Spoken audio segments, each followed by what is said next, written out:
we need to almost infiltrate this system to know what's going on here. Yeah, it was a tale of two halves. I mean, the initial police officers, didn't know what to do with this case. It was online and the legislation, it did exist, but they were having trouble sort of dealing with it and admitted they didn't quite know how to do so.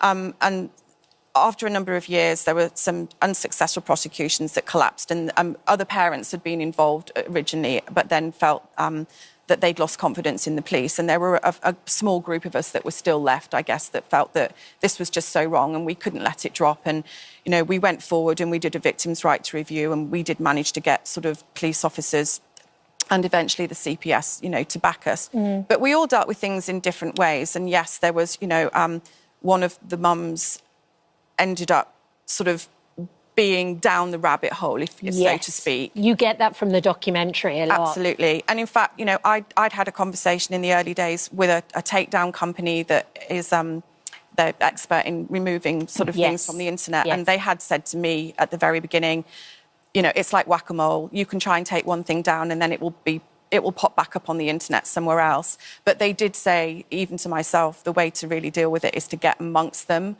And that was kind of the avenue that Alice took. Yeah. We all dealt with it in different ways, but that was her avenue.